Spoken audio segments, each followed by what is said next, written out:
Aujourd'hui, l'idée c'était de faire une séance un peu spéciale parce que du coup, nous c'est vrai que souvent en séminaire on parle beaucoup de la question du numérique et là j'aimerais bien aujourd'hui ouvrir un petit peu à la question de la robotique.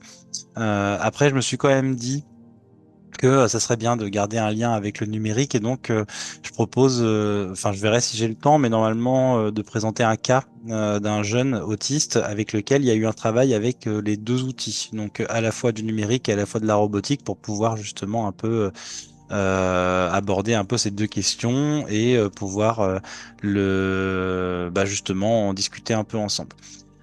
C'est ici l'intérêt que j'ai aujourd'hui là pour cette séance, c'est de pouvoir parler d'un sujet dont j'ai parlé un peu dans le cadre de ma thèse et dont on a assez peu parlé depuis en fait.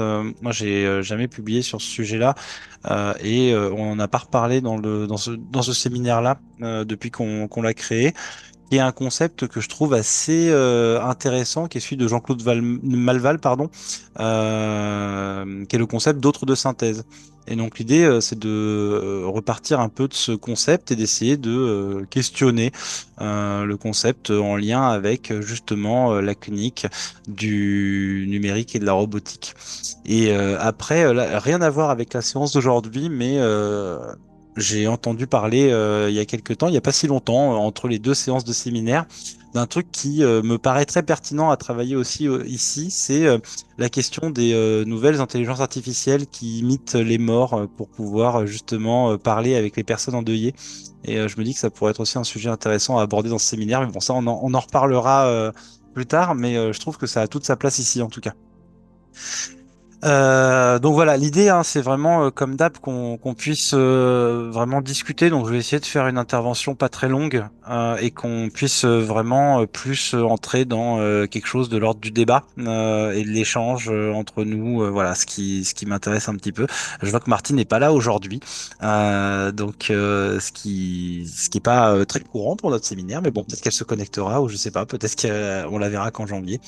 Mais voilà, donc qu'on puisse un peu discuter tous ensemble. Donc déjà le premier point qui me paraît important pour introduire la question de l'eau de synthèse, c'est déjà le fait que selon moi, hein, une des principales caractéristiques que présente notre approche, donc l'approche psychanalytique de la prise en charge des TSA, c'est le fait que on se base sur l'importance de la subjectivité chez nos patients. Et donc, en fait, hein, on considère d'ailleurs que les productions de nos patients, par exemple, même les productions non verbales, sont l'expression de paroles mi-dites ou de réponses organisées sous forme de défense face aux angoisses envahissantes. Donc, on s'intéresse beaucoup à la question des angoisses de chute, des angoisses de liquéfaction et de toutes ces choses-là. Et en fait, toute la grille de lecture qui découle un peu de notre pensée psychanalytique et toute la clinique hein, qui en découle, interroge l'organisation de la subjectivité, la mise en sens du vécu personnel, la dynamique des échanges humains qui permettent l'émergence du sujet. Et d'ailleurs, le sujet ici, donc le sujet de TSA, doit être pensé comme sujet d'une parole dans son énonciation et aussi sujet désirant qui s'inscrit dans une relation intersubjective avec d'autres sujets. Donc ça, c'est un peu le postulat de base justement pour pouvoir ensuite ouvrir sur la suite des réflexions. Et d'ailleurs, moi, il y a une notion que j'aime beaucoup, qui, si la mémoire est bonne, il faut juste que je retrouve dans mes notes, mais je crois qu'elle vient euh,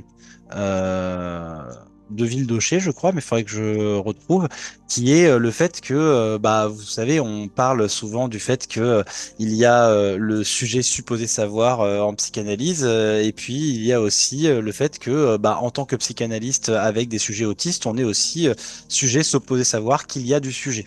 Voilà, et ça c'est intéressant aussi à prendre en compte puisque l'objectif en tout cas qu'a un psychanalyste dans son travail avec les autistes, c'est vraiment de partir du principe qu'en face de lui, il y a un petit autre, il y a un petit être, il y a un petit sujet et que notre intérêt, il est aussi dans l'émergence de ce sujet et le fait de pouvoir le faire entrer également dans une relation intersubjective et dans une relation transférentielle. Pourquoi est-ce que la question de l'hôte de synthèse, du coup, m'intéresse pas mal quand on parle de la question des outils numériques? Eh ben, déjà, tout simplement, si on reprend les travaux de Malval, il est possible de penser que le sujet autiste va chercher dans certains objets un moyen de se protéger du monde extérieur qui est chaotique et vécu comme trop angoissant. Et pour Malval, en fait, ces différents objets sont à considérer comme pseudopodes à dimension pulsionnelle et réelle, mais non inscrits dans le circuit pulsionnel. C'est comme ça que Malval les décrit en tout cas. Et pour lui, il explique que les objets peuvent avoir trois formes différentes, même si elles sont interdépendantes. Il va parler d'abord du rôle de double que peut jouer l'objet. Donc le rôle de double, c'est vraiment, dans ce cas, l'objet s'imposera au sujet comme une structure privilégiée rassurante, apte à recevoir une jouissance cadrée, et sur laquelle le sujet pourra s'appuyer afin de sortir de la solitude. Et l'objet permettrait ainsi de fonctionner, selon Malval, de faire fonctionner des suppléances qui cadrent la jouissance et permettent une énonciation artificielle. Et il utilise par exemple la main du facilitateur dans la communication assistée par ordinateur comme exemple du double. Donc je pense que vous le connaissez, hein, c'est le cas de Birger Céline, vous savez, cet autiste qui avait commencé justement à écrire aussi ses ressentis par ordinateur, mais sauf qu'en fait il écrivait pas lui-même et il passait par justement au début sa mère et ensuite son éducatrice justement en prenant sa main pour écrire à sa place. En deuxième forme, Malval parle de l'objet autistique qui devient en fait fixateur de l'angoisse du sujet, alimentant le sujet en libido afin de lui permettre d'articuler désir et jouissance. Et là, je cite Malval, hein, qui dit que la clinique de l'autisme montre clairement que chacune des pulsions peut s'y révéler déréglée. Tel enfant craint de perdre une partie de son corps en déféquant, tel autre souffre de graves troubles alimentaires. Beaucoup évitent toute mise en fonction de l'objet de la pulsion scopique, fuyant le regard de l'autre et n'engageant pas le leur dans le monde, tandis que la plupart se montrent incapables de faire servir la voix à l'échange, restant dès lors muets, écolaliques ou verbeux. Tout indique que la fonction majeure de l'objet autistique complexe consiste à appareiller une jouissance pulsionnelle en excès. Et donc, d'ailleurs, c'est aussi un des point propre à la psychanalyse, en tout cas le travail sur l'objet autistique. Je ne sais pas si certains d'entre vous ont déjà bossé un peu dans des structures très TCC. Et moi, pour y avoir eu cette expérience pas super plaisante, en tout cas pour ma part, j'étais tombé sur des professionnels qui cherchaient à retirer l'objet autistique parce que bah, justement, c'était pas quelque chose de suffisamment normé ou autre, et il y avait comme une sorte de volonté, en tout cas, de faire se séparer l'enfant de cet objet, quand bien même il pouvait avoir un côté rassurant pour lui, quoi. Et le troisième pseudopode, du coup, selon Malval, c'est le développement d'îlots de compétences, avec ici la constitution d'un autre de synthèse. Et pour lui, en fait, l'autre de synthèse est à considérer comme un monde artificiel régi sous le primat du signe, constitué d'images et de chiffres, et alors épuré du signifiant trop inquiétant pour le sujet autiste, car porté par la voix de l'autre. Et donc ça, c'est quelque chose qui m'a un peu intéressé quand j'ai lu ce texte de Malval. Donc je sais plus si j'ai noté la référence. En tout cas, je la donnerai à la fin. Euh, en tout cas, ça date de 2009, ça c'est sûr.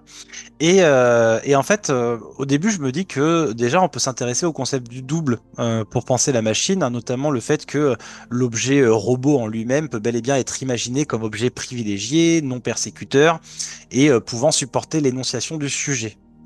Et d'ailleurs qui a un caractère rassurant par sa conformité aux souhaits de l'enfant autiste. Donc vous savez ça, je reviens pas trop dessus parce que on avait fait une séance l'an dernier à ce sujet-là, où j'en avais parlé justement en prenant le cas d'un jeune justement qui avait pu s'adresser à moi en passant par l'intermédiaire d'un robot. Et du coup, ça m'avait intéressé justement pour essayer de travailler un petit peu sur le fait que cet objet robotique devenait pertinent puisque c'était un objet simplifié qui permettait justement en fait d'éviter un petit peu d'avoir à rentrer en interaction directe avec l'autre. Mais du coup, bah, la question de l'autre de synthèse est ici devenue aussi intéressante puisque je me suis dit que lorsqu'on prend en compte bah, justement ce qu'offre l'objet robot en tant que médium dans une relation intersubjective, eh ben, il peut alors peut-être aussi se faire lui-même porteur de la voix de l'autre avec un grand A, hein, et aussi du programme pensé par l'autre ici avec un petit A. L'hôte de synthèse, le grand hôte de synthèse, pour moi, en fait, permet de prendre en compte le fait que l'enfant autiste peut, à travers le développement d'îlots de compétences, focaliser sa pensée sur un domaine restreint. Donc soit dans un but défensif afin de perpétrer l'immuabilité propice au non-humain, soit dans une optique de communication avec l'autre. À ce moment-là, en fait, on comprend que le signifiant qui est porté par la voix de l'autre est porteur d'une trop grande charge d'excitation pulsionnelle, tout comme peut l'être le regard d'ailleurs, hein, l'objet de la pulsion scopique dont parlait tout à l'heure Malval. Et du coup, l'hôte de synthèse devient alors un moyen ici pour être dans le langage en passant par le signe. Et donc lui, les exemples qu'il donne, c'est l'alphabétique, le visuel ou le sonore. Ces signes forment donc l'hôte de synthèse et se différencient alors des signifiants du fait qu'ils n'effacent pas la chose représentée. Et là, Malval en fait va utiliser l'exemple de la pensée en image de Temple Grandin. Et aussi car ils ne représentent pas la pulsion. Donc ils ne marquent pas le corps et ils ne permettent pas la mise en place d'une connexion entre le langage et la vie affective. Ce qui fait en fait que le signe ne s'inscrit pas dans le corps et il n'est pas porteur de jouissance vocale à ce moment-là, selon Malval. Euh, Attendez d'ailleurs que je retrouve un peu. Et d'ailleurs, il va, là je le cite à ce moment-là, il dit si le signifiant est fondamentalement inquiétant pour l'autiste, c'est parce qu'il est porté par la voix de l'autre, avec un grand A. C'est ainsi que l'autre de synthèse de l'autiste est constitué d'éléments linguistiques appris par cœur ou enregistrés de manière photographique, qui possèdent un caractère objectal très marqué. Faute de disposer du signifiant maître, l'autiste cherche la référence du langage dans le monde des images et des choses. Et là, en fait, Malval, lui, il se dit on va différencier deux types d'hôtes de synthèse. Le premier type, ça va être l'hôte de synthèse clos, et le deuxième, ça va être l'hôte de synthèse ouvert. L'hôte de synthèse clos, c'est celui qui va couper le sujet de l'autre, tout en étant en prise avec la jouissance du sujet, alors proche de la question de la langue privée. L'hôte de synthèse clos, en fait, il permet au sujet de s'orienter dans un environnement routinier et limité, le sujet créant un autre de suppléance figé, non intrusif et donc rassurant, qui met à distance la rencontre avec l'autre. Donc là, en fait, on voit un peu le côté, vous savez, écolalique, mais d'une écolalie qui va être utilisée de manière très fermée, donc pas dans la communication, et plus avec des phrases qui reviennent en boucle, mais sans forcément avoir de sens donné directement dans la relation. Et l'autre de synthèse ouvert, lui, qui s'ancre dans la langue de l'autre, mais celle-ci étant réduite à des signes coupés de la jouissance. Cet hôte de synthèse ouvert permet alors au sujet de communiquer sans affect, pouvant ainsi dialoguer avec l'autre sans jamais rien transmettre de ses émotions, offrant ainsi un accès plus facile vers le lien social par le partage possible de la langue de l'autre. Et ça, c'est très intéressant. Moi, j'ai un gamin, par exemple, en ce moment à l'hôpital de jour, qui ne me parle. Enfin, alors, dans la vie de tous les jours, il me parle normalement, on va dire, entre guillemets, même s'il a un vocabulaire très restreint et une difficulté quand même langagière assez importante. Mais dans les moments de crise, dans les moments de forte excitation ou de forte colère, il va parler que en citant des phrases de films ou de vidéos sur YouTube et qui sont toujours très bien calés hein, par contre hein, et par exemple à un moment où j'étais en train de le gronder parce qu'il avait fait une grosse bêtise, il s'arrête et il me regarde et il me dit You're talking to me, donc en vraiment en reprenant la phrase de Taxi Driver. Et on sent en fait à ce moment-là qu'il y a quelque chose de justement de l'objectif en fait d'utiliser des phrases préfaites qu'il a déjà vues en fait dans certaines conditions, dans des films ou autres, lui permettent en fait d'éviter le côté investissement trop émotionnel et trop subjectif. Mais en tout cas, il y a quelque chose de très bien dirigé là-dedans. Donc c'est pas une écolalie close, mais bien ouverte parce qu'il y a quelque chose qui fait que il y a une tentative de mise en relation. Et d'ailleurs, le jeu qu'on a lui et moi, enfin jeu entre guillemets, c'est que lorsqu'il est en pleine crise ou en pleine excitation et qu'il utilise en fait des phrases comme ça, si j'arrive à trouver la vidéo ou le film et que je le cite, et ben justement, il arrive en fait ensuite à re-rentrer en relation avec moi parce que justement, j'arrive à faire un petit pas dans ce monde-là qu'il utilise en fait pour communiquer. Donc c'est un patient génial pour tous les geeks parce que ça nous demande vraiment d'avoir un très une très bonne culture il y a vraiment quelque chose d'assez intéressant et d'assez touchant en tout cas dans son rapport à l'autre. Et d'ailleurs si pour ceux qui connaissent vraiment pas le monde de l'autisme, je vous conseille la série Community. Qui est une très chouette série, une comédie qui raconte l'histoire de trentenaires qui reprennent la fac. Et en fait, il y a un personnage qui a un autiste de très haut niveau et pareil, qui ne parle qu'avec des phrases de film. Du coup, dans certains moments, en fait, où c'est quelque chose de trop compliqué pour lui. En tout cas, on comprend ici que, avec ce que j'avais pu présenter déjà l'an dernier sur la question de la robotique, il semble possible de considérer que l'objet robot peut être déjà un possible objet double pour l'enfant autiste quand il va s'en servir pour communiquer, mais bah, que lorsqu'on s'en sert en tant qu'objet, en tant que médium vraiment, donc on ne parle plus de l'objet robot en lui-même, mais bien du médium, et donc inclus dans une relation transférentielle, eh ben, son programme, sa voix, ce qu'on fait de lui, peuvent ici être pensés justement comme une sorte d'autre de synthèse ouvert. Parce que, avec tous les éléments qu'on a pu présenter sur la question du robot ici, eh ben, on peut se dire que lorsque cet objet machinique a cette capacité en fait à pouvoir exprimer les mots écrits par le sujet ou par un autre, tout en coupant en fait du passage par la pulsionalité de la voix humaine, eh ben, ça offrirait en fait finalement une possibilité d'entrer dans le langage sans avoir à passer par la charge d'excitation pulsionnelle du signifiant. Et donc ici, les mots, les gestes, les mouvements, les interactions proposées par la machine, enfin en tout cas par l'intermédiaire de la machine, deviennent ici des sortes de signes visuels ou sonores qui permettent de s'ouvrir au lien social, tout en focalisant sa pensée sur ce qui émane en fait de cette figure mécanique et non humaine, qui devient alors rassurante du fait de son caractère finalement dépulsionnalisé, parce que ça n'est plus porteur en fait finalement directement de la voix du sujet. Et ici, le robot en fait est du coup à penser différemment en fonction de l'usage qui en est fait. Soit il est un objet non humain à part entière, soit il est un objet non humain inscrit dans un dispositif spécifique, mu par une volonté de soin et de mise en place d'un lien intersubjectif. Et c'est ça qui est intéressant, c'est qu'à partir du moment où il est utilisé par un thérapeute qui veut en fait mettre en place une relation intersubjective, alors là, en tout cas, il y a quelque chose qui va pouvoir se passer dans ce en quoi le médium va être porteur. Et c'est ainsi en fait que moi l'idée, c'est vraiment de se dire qu'il y a quelque chose qui va venir dans l'investissement que le thérapeute lui-même va pouvoir avoir. Et là, je voudrais en fait pour ça, donc ici j'ai parlé du robot, mais vous allez voir que, parce que justement je voulais reprendre ce qui avait été présenté l'an dernier, mais je vais parler aussi un peu de quelques applications tablettes, et vous allez comprendre un petit peu avec le cas de quoi je veux parler. C'est un jeune que j'ai appelé Nathan, qui avait 9 ans lorsqu'il est arrivé pour la première fois dans notre hôpital de jour. Donc il était diagnostiqué avec un TSA important, il présentait de forts traits autistiques et de grandes difficultés dans les interactions.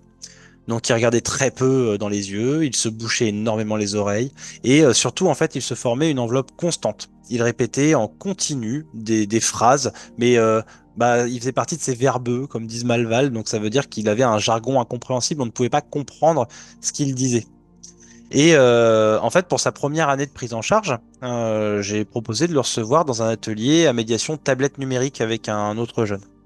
Et donc en fait, l'atelier tablette numérique, c'était un atelier assez libre où en fait les jeunes venaient et enfants et adultes avaient chacun une tablette. Et l'idée, c'était de pouvoir aller un peu librement sur la tablette en fonction des applications que j'avais installées pour pouvoir en fait essayer de rentrer en lien avec les jeunes en passant par des applications préinstallées. Mais il y en avait une quinzaine un peu différentes dessus. Pendant ces toutes premières séances, Nathan montre une incapacité totale à entrer en relation, hein, que ce soit avec l'autre enfant du groupe, que ce soit avec les deux thérapeutes présents. Lorsque quelqu'un s'adresse à lui, il détourne le regard, il se bouche les oreilles et il continue son jargon incompréhensible qui forme vraiment une enveloppe sonore autour de lui. Si quelqu'un tente d'observer les actions qu'il effectue lui-même sur sa tablette, il éloigne l'écran de l'autre. Donc, vous imaginez bien, hein, il a la tablette, il va vraiment éloigner l'écran pour s'assurer hein, que on ne puisse pas regarder tout ça. Et il empêche en fait finalement toute interaction, toute co-immersion, comme j'avais expliqué la dernière fois. Vous savez, c'est le fait que thérapeute et patient soient immergés dans le même monde numérique finalement. Et du coup, ici, en fait, Nathan montre hein, qu'il y a un caractère totalement inintégrable de la relation à deux pour lui. Et donc, en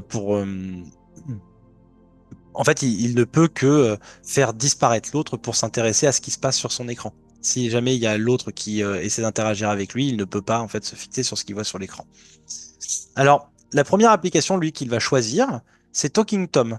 Donc, je pense que Talking Tom, vous connaissez. Vous avez un petit chat qui apparaît sur l'écran. C'est une sorte de Tamagotchi.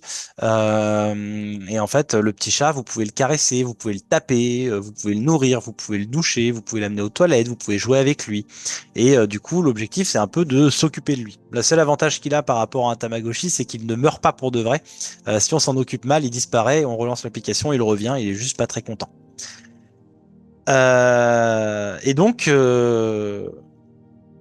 Nathan, lui, Il interagit avec le chat à sa manière, hein, il frappe le chat, il l'affame, il le met devant différents repas qui lui sont proposés et il l'empêche de manger. Donc vraiment, il n'y a aucun plaisir que peut trouver ce chat. L'objectif, c'est vraiment de jouer avec cette petite figurine de pixels là-dedans. Alors, déjà, premier point, c'est que Nathan, il est très calme devant sa tablette. Et je remarque en fait déjà qu'il y a beaucoup moins d'enveloppes sonores autour de lui lorsqu'il est centré sur l'écran. Et donc, alors ça peut s'expliquer pour plusieurs raisons. Déjà, vous savez, une des hypothèses qu'on utilise beaucoup dans le cas de l'autisme, c'est que l'écran de la tablette, ouais, l'écran de la tablette et du smartphone sont des écrans quand même assez petits et assez cadrés et qui permettent finalement de centrer l'attention du jeune et avec en fait des bords contenants qui délimitent bel et bien l'espace. Et en fait, en plus, une tablette, généralement, c'est finalement la taille du spot attentionnel de l'enfant autiste. Et donc finalement, ça permettrait d'avoir une vision complète de l'environnement numérique sans être perturbé par des stimuli externes beaucoup trop envahissants et angoissants. Il y a aussi un autre truc, hein, vous savez, ça c'est les travaux de Berthoz qui expliquent que dans notre cerveau, en fait, on a quatre zones distinctes pour pouvoir travailler les, euh, la distance par rapport au corps, hein. Par exemple, hein, on a la zone corporelle, donc c'est la zone du corps directement. On a ensuite l'espace de préhension, donc ça va jusqu'au bout du bras. Puis ensuite l'espace plus large et enfin l'espace extérieur quand on regarde vraiment au loin.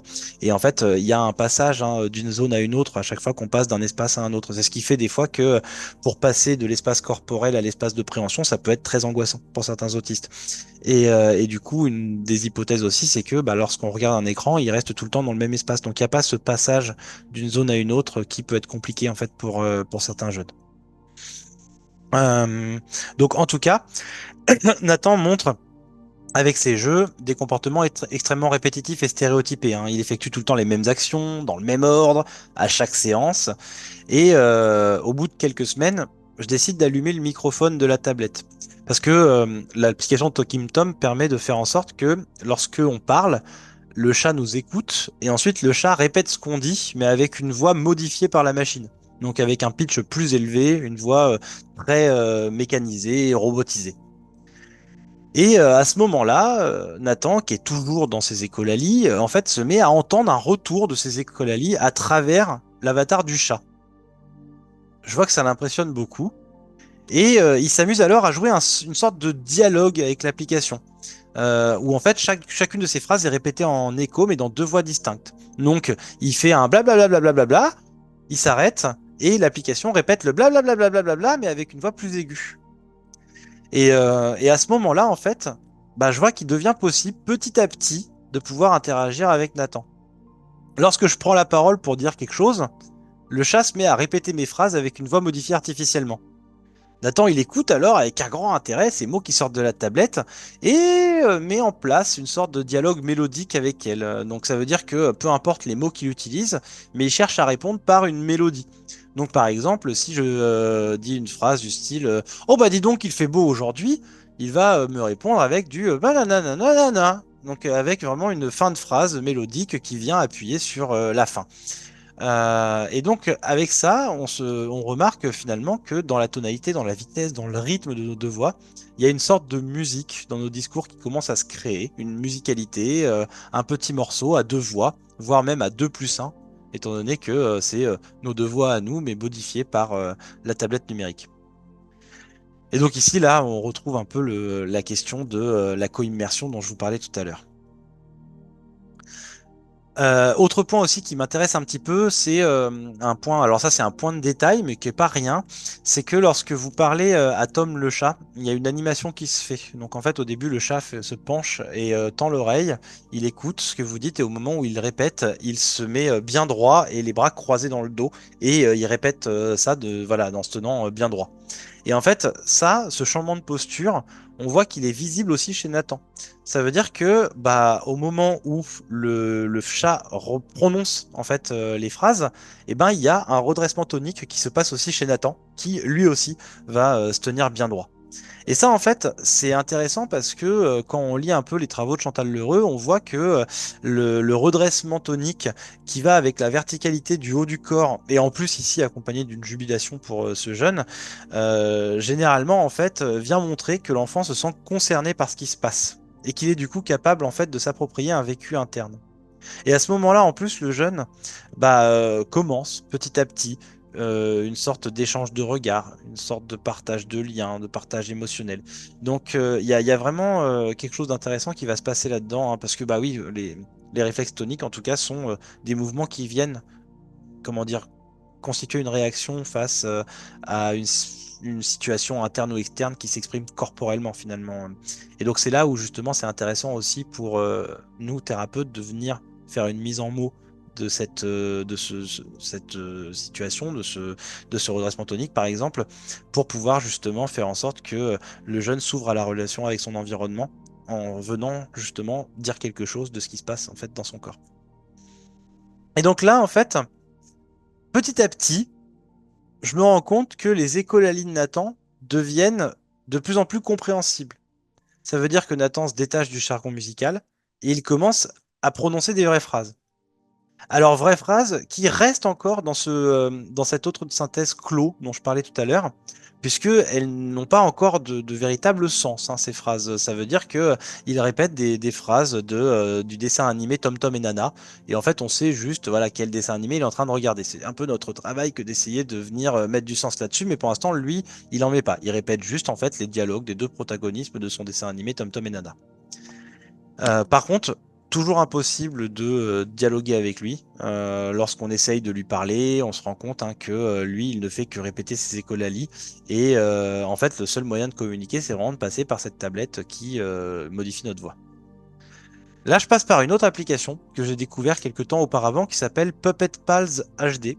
Donc Puppet Pals HD, c'est un petit jeu de théâtre de marionnettes où en gros, en fait, vous avez une scène qui est représentée et vous avez des petits avatars prédécoupés et vous pouvez les faire bouger avec votre doigt. Et en fait, vous avez une fonction enregistrement. Donc, vous appuyez sur l'enregistrement et vous pouvez faire bouger les avatars et parler en même temps. Et en fait, l'idée, c'est après, quand vous finissez l'enregistrement, et ben, vous pouvez regarder la vidéo et on voit les avatars qui bougent et on entend en plus la voix par-dessus. Donc, ce qui permet de refaire quelques petites scènes.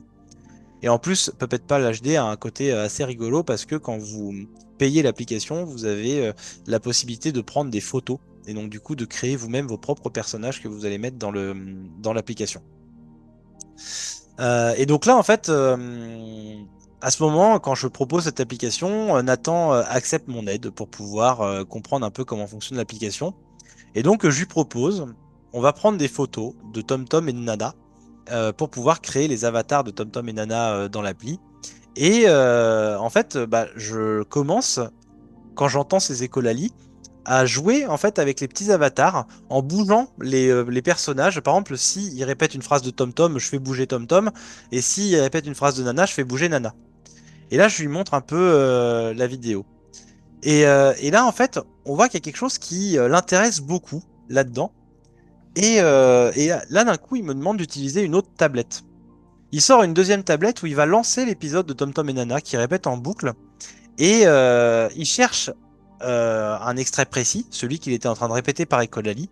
Et c'est lui qui commence maintenant, avec l'application, faire bouger les personnages avec la vidéo à côté du coup, pour ensuite rejouer un petit peu ça et en enregistrant les sons directs de la deuxième tablette et essayer en fait de recréer finalement cette petite scène avec le son original.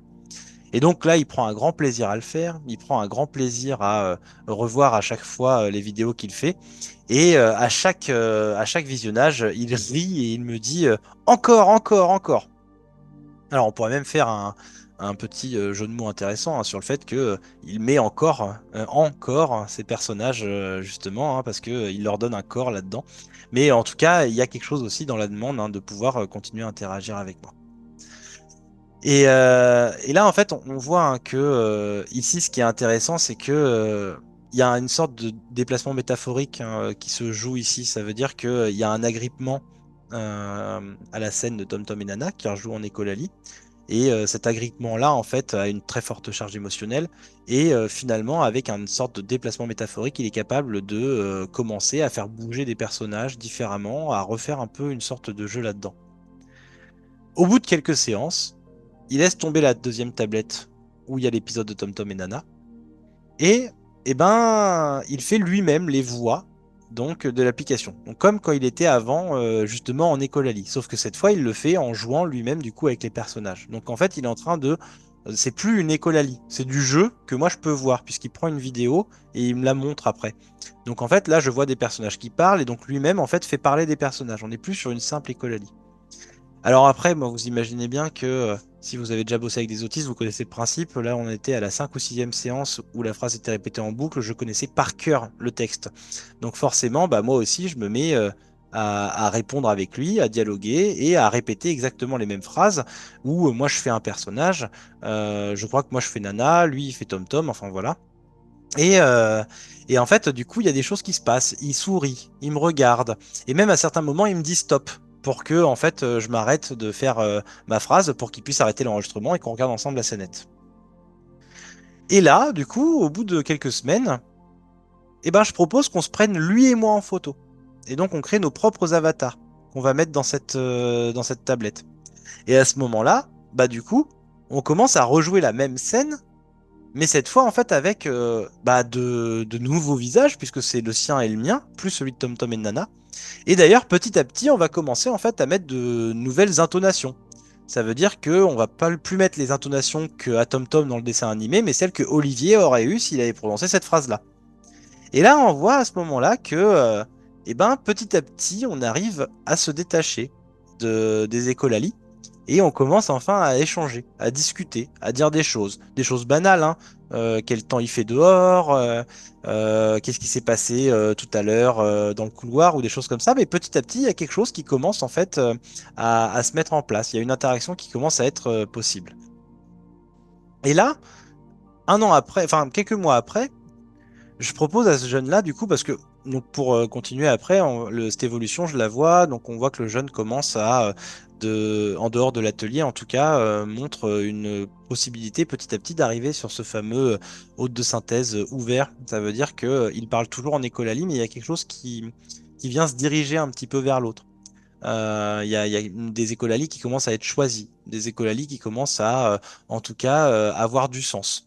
Par exemple, l'exemple que j'ai dans ma tête là, c'est dès que un éducateur se mettait un peu en colère sur son unité éducative envers lui ou vers un autre jeune, il disait quelque chose du style file dans ta chambre en imitant un dessin animé qu'il avait regardé chez lui, par exemple. Donc, et qui venait en fait finalement mettre un petit peu du sens sur ce qu'il avait autour de lui. Donc, il y avait déjà une évolution chez ce jeune-là qui continue à parler du coup avec bah, ses écolalies, mais en tout cas qui venait commencer à mettre du sens, enfin à rentrer dans une relation là-dedans.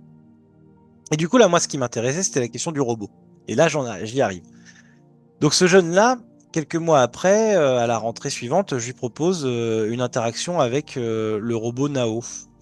Et donc je l'ai avec dans un groupe où justement on se sert un peu du robot pour écouter des histoires, pour parler, refaire des émotions et tout ça. Et Nathan, lui, il est avec un autre jeune dans la pièce. Et donc c'est un groupe de deux, hein, c'est un tout petit groupe. Et à ce moment-là, hein, Nathan, il s'exprime toujours avec des écolalies, mais en tout cas, elles sont adressées, mais il n'y a pas d'interaction directe qui est recherchée. Lors de la première semaine des vacances de printemps, eh ben, l'autre enfant, le second, est absent. Nathan, il est tout seul dans la pièce, avec les deux adultes et le robot, et il semble très angoissé. Et il répète en boucle une phrase tirée d'un dessin animé qu'il avait l'habitude de regarder. C'est une phrase qui dit un truc du style ah, je suis le grand méchant, je vais tous vous attaquer, je vais vous manger, vous allez disparaître et tout ça.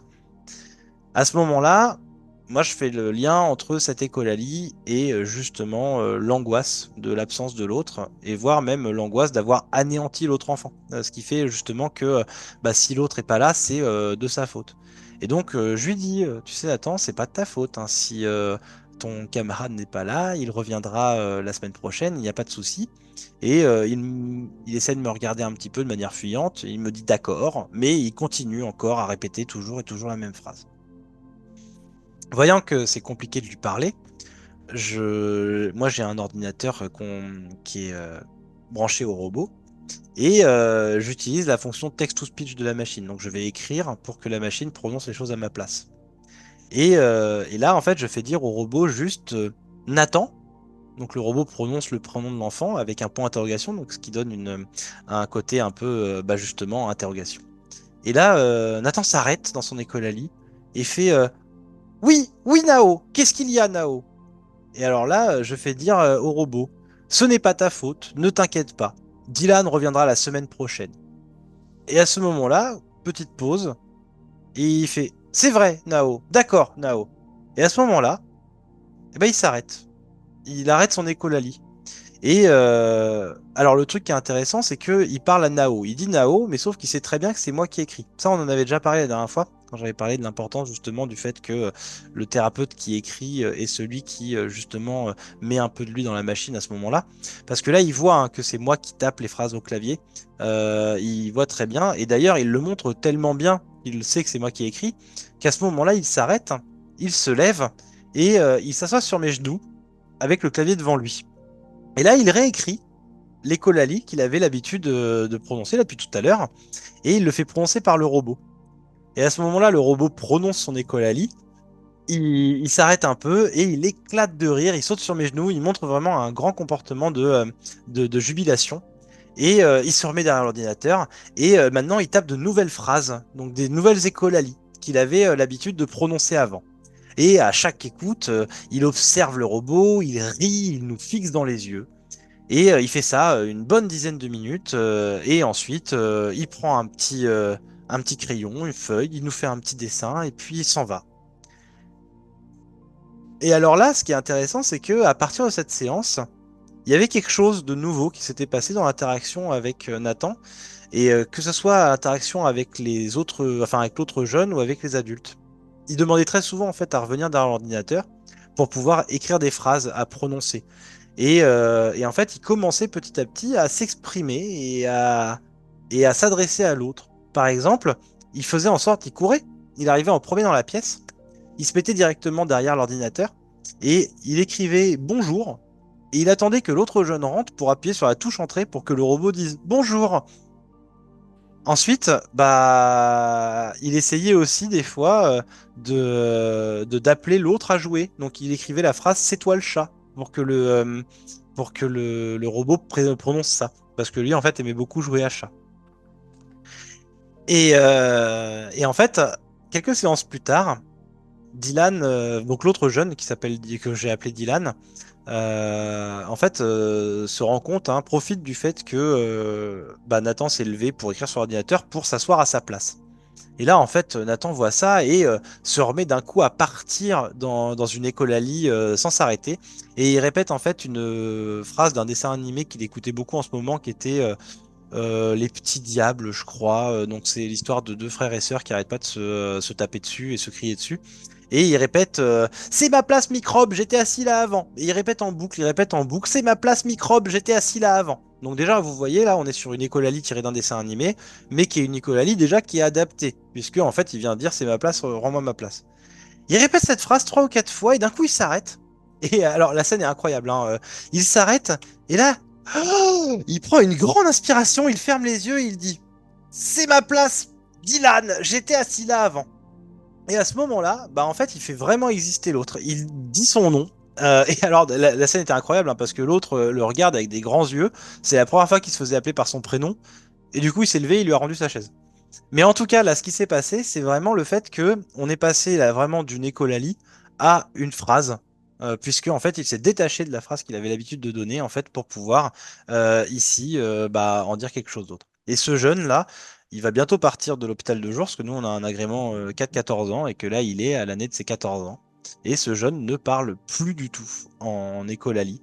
Il les utilise à certains moments très très rares, dans les moments de très très forte anxiété, mais maintenant il est capable d'avoir des phrases très complètes. Il est capable de parler de tout et n'importe quoi, et en fait il est totalement méconnaissable par rapport au petit Nathan que je vous ai décrit tout à l'heure. Maintenant, il s'assoit avec nous et il parle, il dit ce qu'il ressent, il dit ce qui est dur pour lui. Et en fait, il y a certaines phrases qui reviennent un petit peu, mais pas plus, quoi. Et en fait, moi, ce qui m'intéresse là-dedans, c'est justement cette question-là de ce fameux autre de synthèse de Malval. Donc, moi, vous le savez, hein, je l'ai déjà dit, je suis pas un grand fan de la théorie de Malval. C'est pas une que j'utilise beaucoup. Mais ce point-là m'a intéressé parce que je me dis qu'il y a quelque chose qui peut nous faire réfléchir dans tout ce qui touche en fait aux outils technologiques, donc que ce soit numérique ou robotique, dans bah, déjà cette simplification et dans le fait justement qu'on peut se faire bah, justement porteur de quelque chose de bien moins angoissant que les signifiants, porteur du sujet d'énonciation, porteur de la jouissance, porteur de la pulsion. Et justement, en fait, la question ici qu'on pourrait se poser, c'est bah, est-ce que si on part du principe que l'objet robotique et l'objet technologique en général peut être inscrit dans une thérapie qui est mue finalement par le désir de soin, par le désir vraiment de s'inscrire dans une relation interselective, bah, où est-ce que cet objet, on peut le mettre en fait, quoi? Est-ce que il est à penser du coup en tant que objet qui s'interpose finalement entre l'autre et le sujet, ou entre le sujet et les petits autres, donc vraiment en tant que outil de médiation qui permet l'entrée dans le langage, ou est-ce qu'il peut être à cette place finalement de grand hôte de synthèse qui bah, permettrait en fait aux jeunes déjà d'avoir un accès à quelque chose d'autre qui n'est pas forcément du signifiant, mais qui permet en fait une entrée dans la relation et pour plus tard en fait arriver à quelque chose de l'ordre du langage. Voilà, donc c'était un peu ma question du jour. Donc j'ai tenu mes 45 minutes. Je pense que c'est pas mal de m'arrêter là.